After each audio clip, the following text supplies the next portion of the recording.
As Councilman Englander talked about or touched upon, there are many things that the developer is allowed to do by right according to what's in the codes and what's in the laws. But there are some areas where it's more discretionary, and some areas that we would challenge the approvals that have already been obtained. For example, we believe that they should do a complete environmental impact report, which they have not. And we believe that their traffic study, which the DOT has approved, is fatally flawed. And the most glaring example that I can give you for that is that they assume that the current DMV is responsible for 6,000 vehicle trips a day, whereas I know that as of 6 months ago, when the volume was higher then and lower now, was 1,300 a month. So that's a glaring example of how flawed the traffic study is. We need a land use consultant to help us figure out which of those things can best be argued and to find more opportunities for us to argue against the development that's still being proposed. I believe none of the Plum people, I believe this to be true, is against the project as a whole. Nobody is saying leave it as is. But what's currently proposed there is totally inappropriate for the area, and we need to find more areas in the law and in the land use process that we can challenge. It's beyond the ability that we have between the two neighborhood councils, or though some people, for example, like Maria, are very knowledgeable. We can't know everything about everything, and so we need the land use consultant. Does that answer your question? Sorry. Okay, for example, what is he a lawyer or what is he? Well, we're using his services. It is a law firm, but we're using the land use advice part of it. We're not hiring him to sue anybody or do anything like that. But he's an expert in land use. For example, to get an EIR consultant involved in challenging parts of the EIR, that would cost $4,000 or $5,000, for example, as part of this total 15. And well, Oscar, you had a question? Actually, Sid asked the question. It was more, I was also thinking the same thing. Is there a statement of work, something that details what they'll be doing? But now that Sid has brought that up, another question I have is there any possibility that there may be additional funds that are needed? I mean, are we safe to say that 15,000 may be the max that's needed for the work that they're going to be doing? I believe that to be the case, but there are no guarantees. I cannot guarantee that we would not be back. I just think the probability is low. That's all I can say. As far as statement of work and so on, Dunn is already reviewing that, so I don't have that for you. Yes? I also believe Granada Hills South has approved $3,000 for this, and it's possible they could approve more at one of their board meetings. So feel free to attend that, ask for assistance, and of course you need to ask it to be agendized ahead of their meeting, which they meet at the Charter High School. So that's an additional, so right now our bucket just for the consultant would total up to $18,000. That's right. Any other questions? I'm just wondering, as a neighborhood council, are we allowed to raise money? No. Is there a way of us having an organization to work with? Sure. They're raising money? Yes. In case of, just to inform you guys about what's going on next door, there was such an uproar among the neighbors. Those of you who attended the design review board meeting or forget which organization, the Women's Club event on December 27th, or the first one at Granada Hills Charter, you saw rooms full of 150, 100 people and so on, all pretty hot under the collar about this project. You know that as a neighborhood council, our charter is to facilitate the communication between the city and the people of Granada Hills. And our charter is not to go sue the city or to go sue developers or so on. We're supposed to be a conduit for information.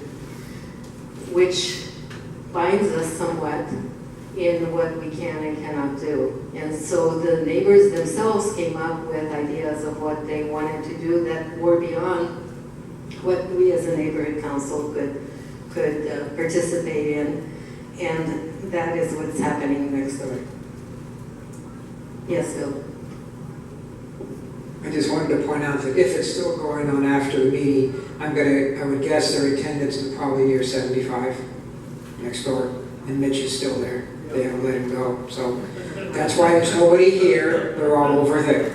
Okay, and that meeting is not even for the general attendance of the public. That was a meeting to coordinate amongst the more active ones, the ones who actually volunteered to distribute flyers or to go picket or whatever the issue was. So this is a meeting of the activists, not necessarily of the whole community. Any other questions? Yes, go ahead. I don't see any. You have another one?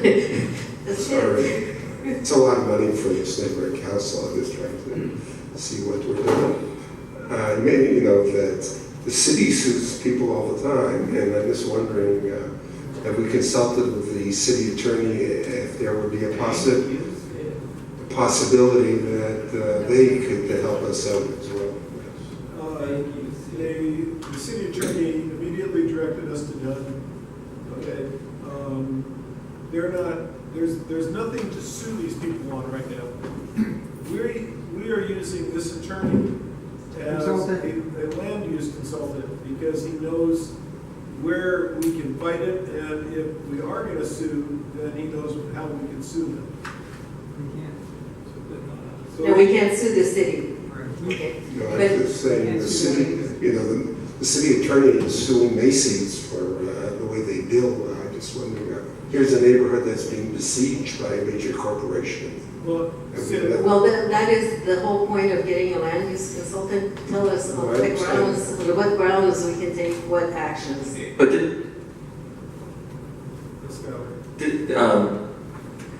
what the Heritage folks were saying at the meeting is that they went through the city's process to get the traffic study done. So the city... Wait, let me clarify that for you. They have taken a number of steps along the process of what a developer is supposed to do. He's right.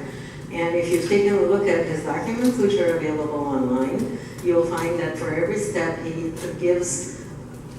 quotes the applicable law and applicable state law and so on that supports his position.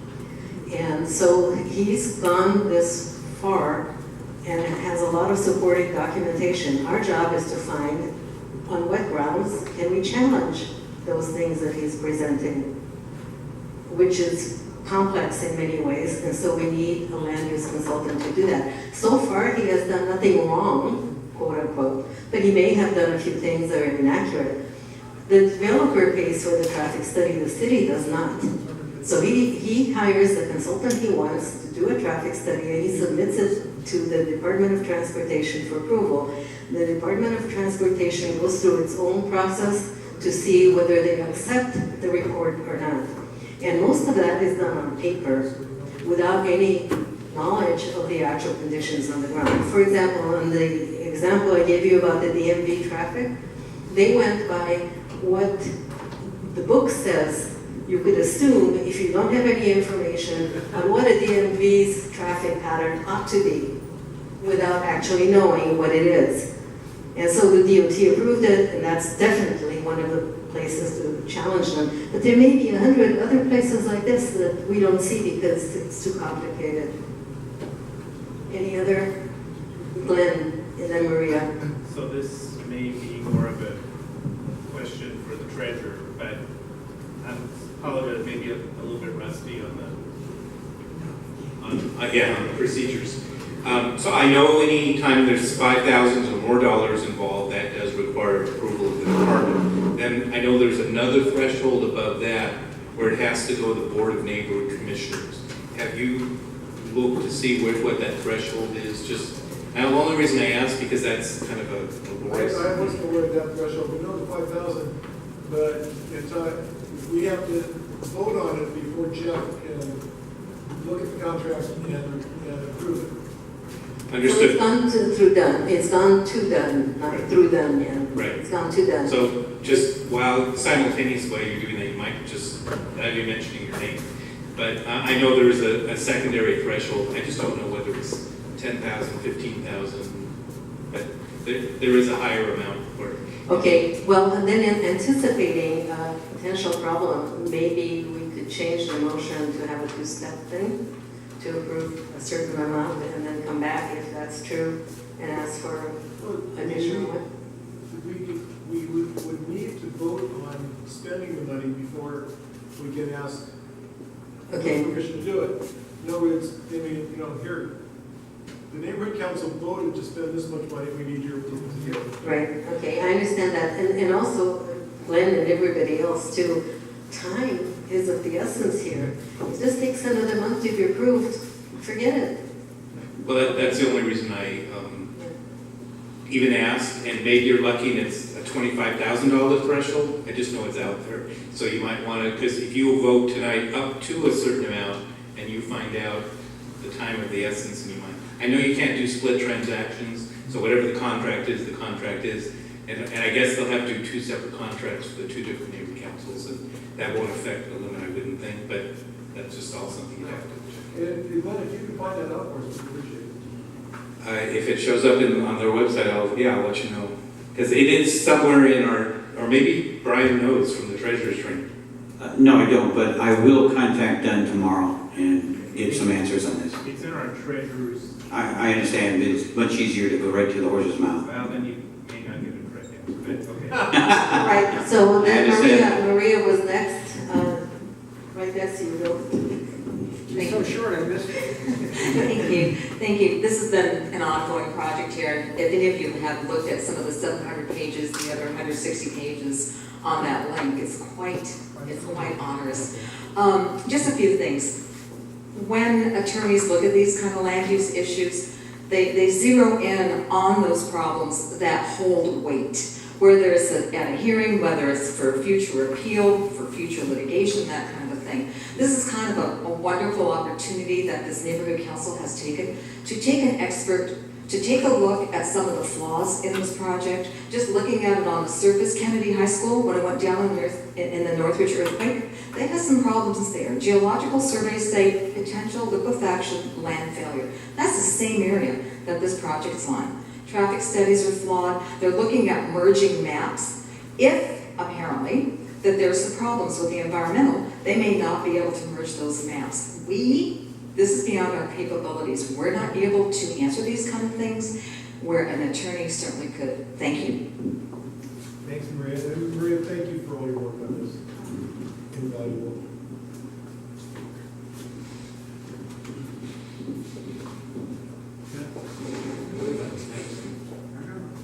Go ahead.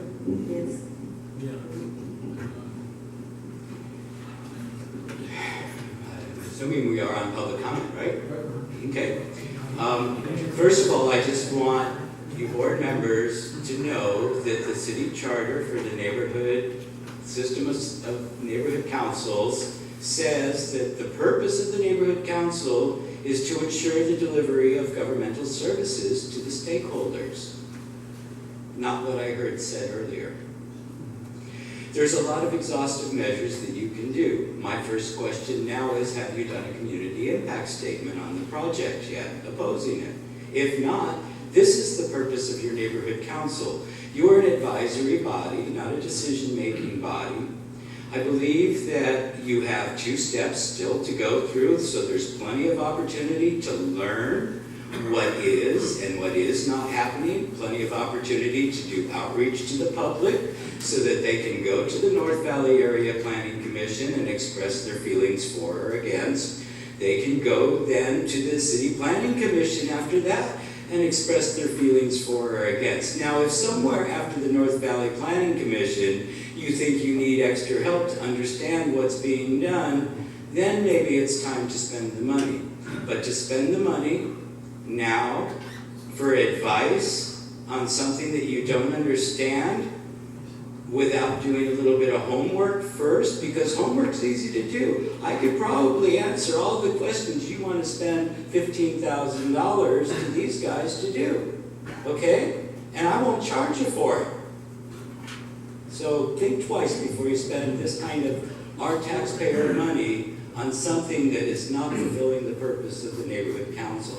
It is opinion, it is your position, and I support that. I also will say I do support getting an environmental report on this project too, because as a broker, I believe that that's an important thing for our community. So I also want to say that Granada High School has over 2,000 units directly adjacent to it. It doesn't cause a traffic problem when the kids are going in and out of school. The kids go in and out of school when everyone else is either left to go to work already, or it's 3 o'clock in the afternoon and they're still at work. The biggest problem there is the Starbucks drive-through blocking the street. So, you know, your 400 units, your 300 units are not going to create a problem that people cannot live with, because it's been going on over there for years and years and years. William, where do you live? What area? You know, again, I'm trying to make a point that some of the arguments need to be looked at with a little bit more open-mindedness and look at other situations. I mean, really, look at Granada. They do manage. Look at the school on Balboa. They manage. It's not the people living around there that are causing the traffic. It's the school itself. So to combine those two things together, I don't think is, you know, really a strong argument, you know, for a problem. And we do need the housing. It's smaller units. It'll be more affordable. You know, my senior grandparents, parents, fixed incomes, they need smaller, affordable housing. And this is the model Santa Barbara is using now too. So hopefully it can be worked and any challenges can be compromised without spending $15,000 of the taxpayer's dollar.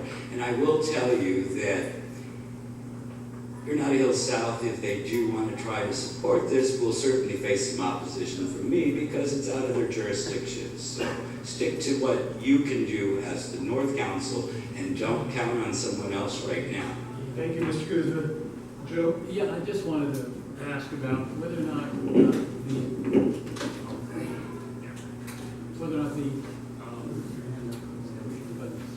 the attorneys that you're hiring, if they've had cases that are similar at all to this, and if there are more than just one, then are they, you know, Yes. are you looking for the experts? Yes, yes, and then we looked at about 8 people altogether, interviewed 2 and ended up with 1. And he was very active in the Coles project, for example. Good. And it's very, very up on land use issues in the valley.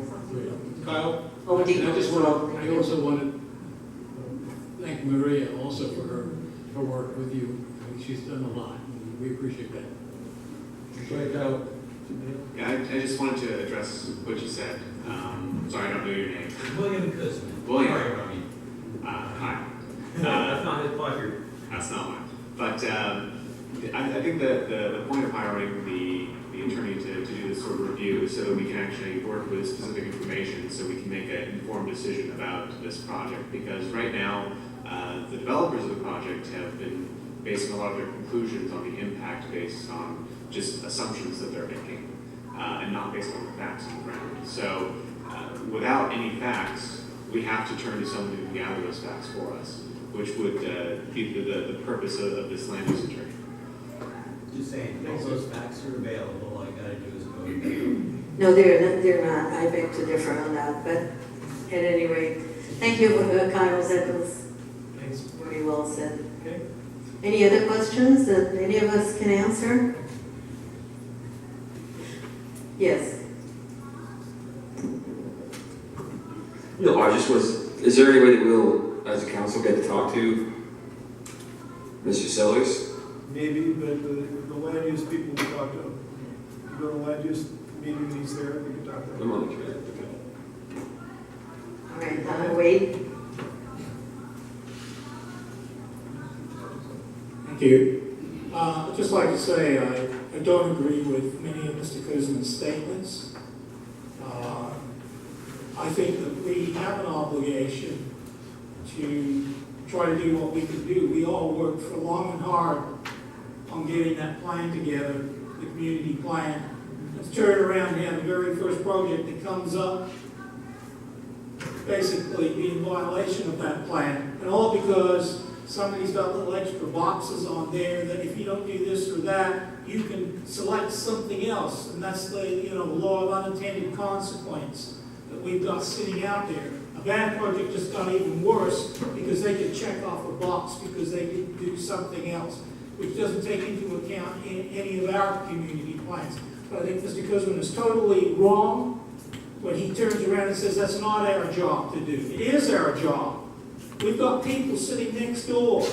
Okay, all those people sitting next door and all those people that turned up at the meeting over at Granada Hill School. They're the people we're representing. They don't want the project.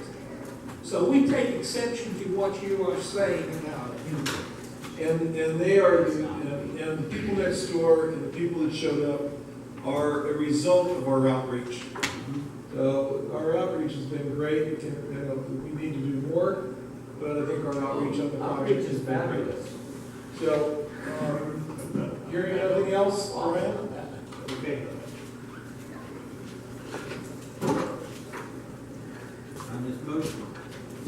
On this motion, Michael? Yes. Bill? Yes. Wade? Yes. Oscar? Yes. Raheem? Yes. Ralph? Yes. David?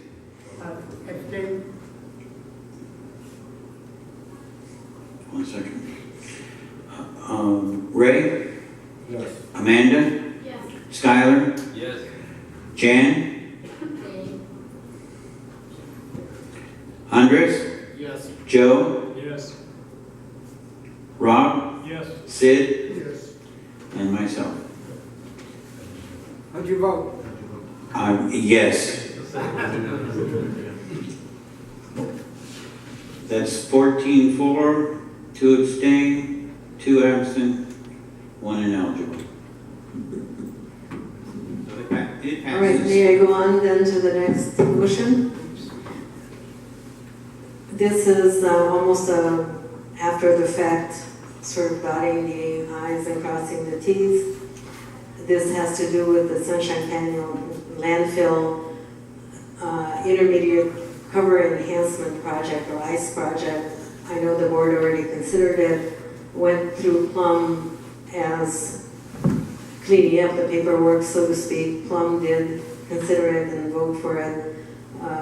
Rob Sherman came and gave a presentation explaining it again. And the Plum voted to recommend approval to and send it on to the board to recommend that the board do the paperwork and send the comments in to, I forget who the parties are, Rob. Public Works. Public Works, Department of Public Works. Approving the experimental project, the intermediate cover enhancement project at Sunshine Canyon landfill. Does anybody have any questions about what this was? You already looked at it last month or a month before it. Then ask Rob or Wade. Does anybody else need any further explanation? And Rob, Wade has a... Yeah. Just a point, the letter needs to go to Brown and Ferris Industries / the public industries as our comments from the board to them with copies to the other entities. I just want to make sure that we know. Thanks. all right, and we had a question, Rob. Do you want to recuse yourself from this, or? I'm going to abstain, but I've been told by the attorney I don't have to recuse myself. Okay. I just have a comment from another board member, so I didn't think you were going to do so. So amazingly, this was an instance in which we got Rob Sherman and Wade Hunter to agree. So we should celebrate the occasion. I was actually waiting for the walls to fall down. All right, all in favor?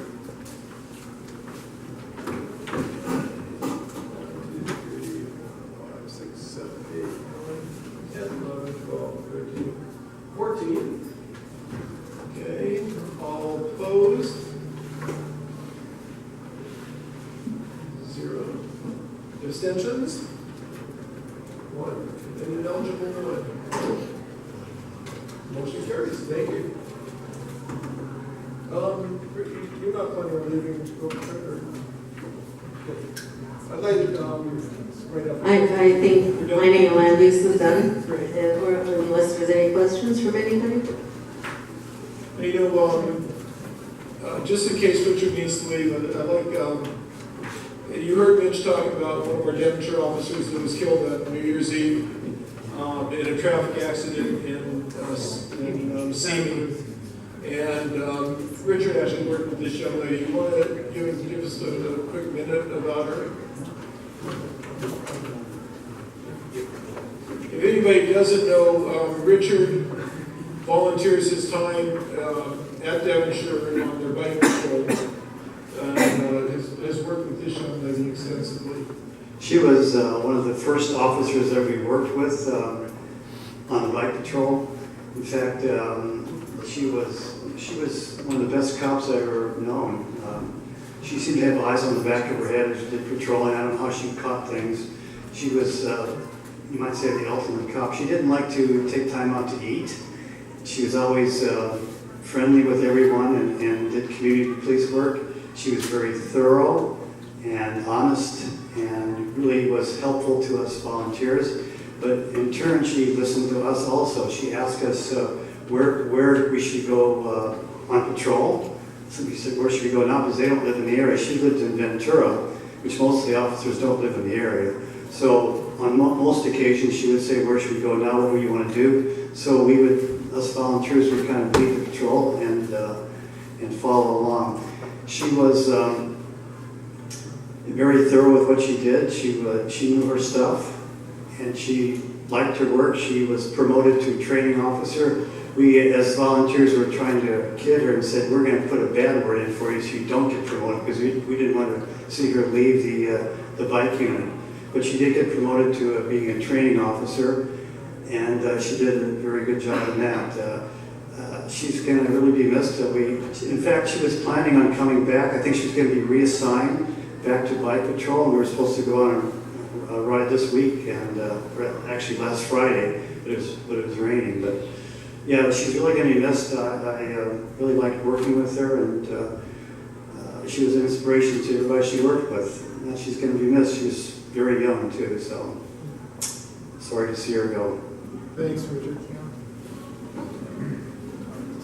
Anybody who was watching Channel 2 yesterday, I think Richard got more time than half the TV shows did.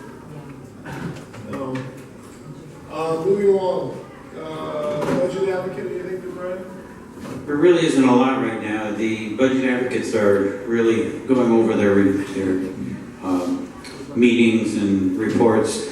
There's still a lot of desire to get input from the community, and I personally haven't been able to meet with the other neighborhood councils in this area, but there seems to be a lot less concern from the stakeholders in the neighborhood councils. Nobody's asking questions or has anything to say about it, but I'm here and willing to accept any statements, any requests, any information. Let me know. I'll give the mic to Ray, public safety, and then Ralph has a public safety comment. Yeah, on public safety, I'm on a couple different email things in the neighborhood here, Granada Hills North, a neighborhood watch group, and also I've been getting into this other group, what's it called again? Next door? Yeah, and boy, is there a lot of safety issues going on here the last couple of weeks.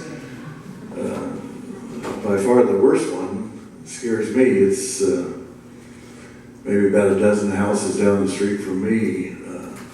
There was a home invasion robbery where the three guys, the description is either male black or dark Hispanic, so I don't know which it is.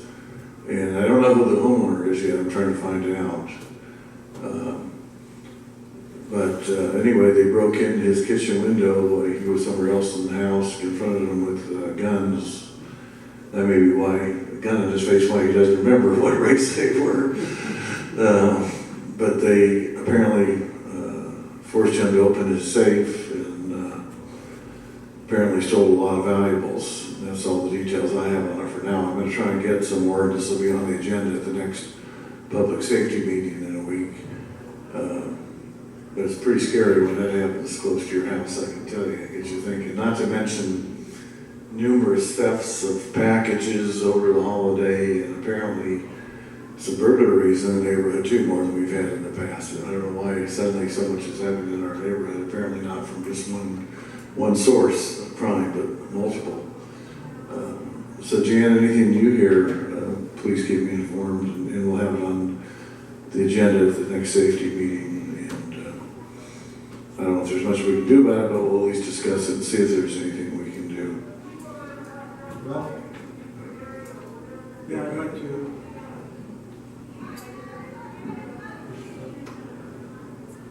Yes, I'd like to talk about public safety. You don't know what's out there. My wife and I were at the Rincon restaurant on Friday evening. We were waiting in line, and right next to us there was a man and his wife and 2 young daughters. They got into an argument, and he slapped her around a bit, and eventually he grabbed her by the hair and pulled her off the chair. That's assault and battery.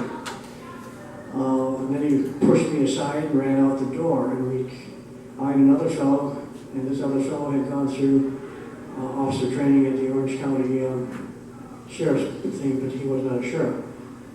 We followed him, but we did not. We followed him at a safe distance, to be blunt. The police were called. They got there eventually. My wife had talked to the lady that she should get counseling because this is not good, and the daughters were going to see how she reacts to this because it reflects on the family.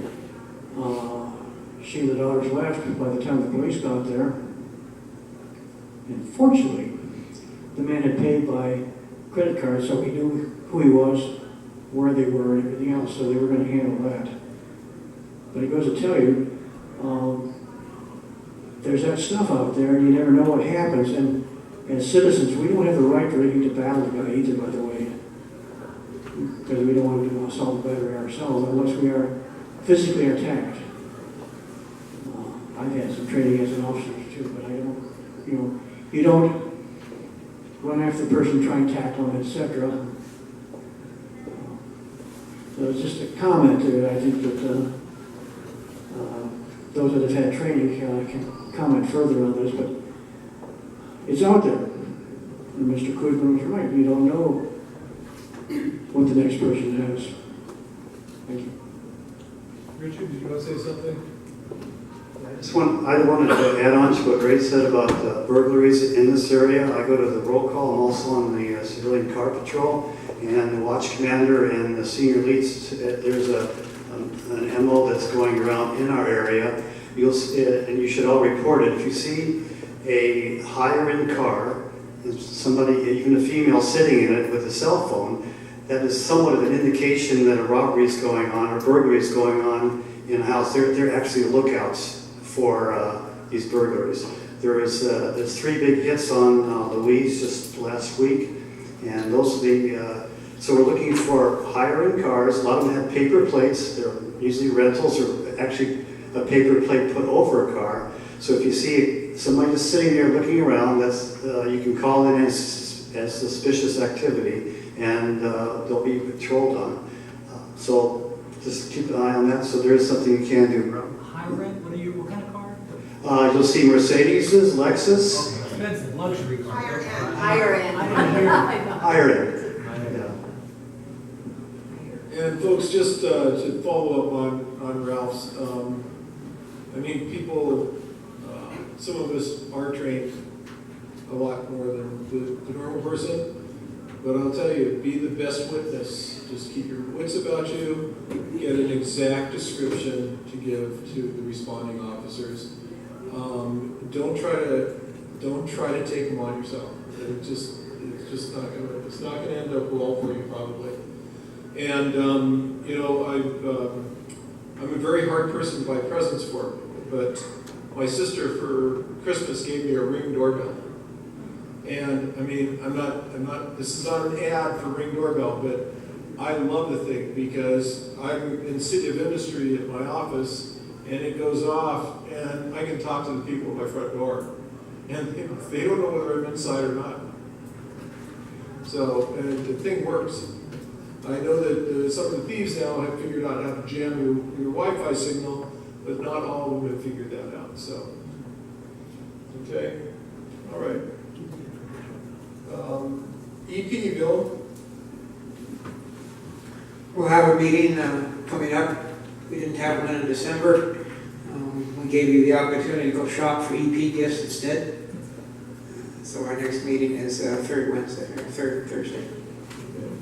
Sid? Wednesday or Tuesday? No meeting yet, but I think I'm back on my feet and we're going to start meeting again the third Wednesday of each month. Sid, did you walk in without a cane? No, Oh, you still have I it. am. And I'm a little more mobile. A couple things that will be on the agenda, again, are the street vending issues that, I don't know if you read the Daily News on Sunday, but the Candy Cane Lane is planning to close down because of the street vending that goes on there. And the city seems to want to approve street vending. And so we've already, as a council, opposed street vending, but it's now a new issue, so we'll have to look at it again. And the other thing that was reported that Mayor Garcetti found $2 million in the budget for legal representation for people who are non-citizens in the city to prevent deportation. And maybe the budget advocates could look at how you can find so much money that easily in a budget that's so tight. But we'll look at that and see if that should be a city policy or not. Amanda? Yes, Bill. I'm sorry, Amanda. Yeah, someone pointed out that I moved our meetings are on the third Tuesday, not the third Thursday, so if anyone was really paying attention, I probably shouldn't have to worry about that because they probably weren't. Hi, Amanda. Hi. Excuse me, the only thing for outreach is that our next meeting is on the 10th of January at 5:30 p.m. And folks, outreach is probably the number one thing that we were really formulated for, is to outreach to the people in our community. And I had the pleasure of going to the meeting, and I had to call people to say, get down here, we're having a meeting, to get a quorum. And this committee, of all of them, we need your help on it. So, if you're on the committee, show up. If you're not on the committee and you can spend some time and help a man out, we'd really appreciate it. Okay. Also, you were going to get back to me with some information on who's bottlenecking our business cards. Yes, I'm. So will you send that to me and I'll get some phone calls? Yes. Great. And can we have one more person to add to our business cards?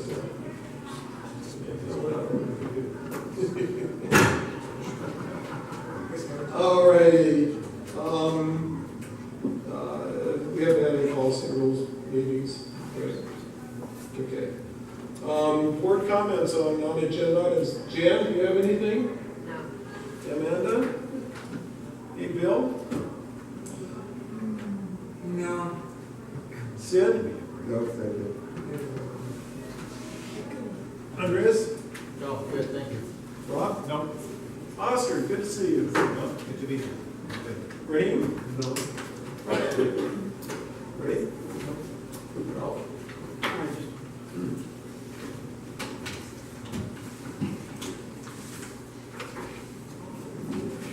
I would just say that we have a responsibility to be good citizens and help the citizens through, because, what happened to us was a rude awakening. You normally go through and you think there's never a problem around. But there are problems around. And you should be aware of it and be good citizens and, as you said, take good notes. Joe? Wade? Yeah, SCLCA's meeting on Thursday, January 12th, 3 o'clock at the Norwood Country Club. Dave? No. Kyle? Welcome aboard, sir. Thanks.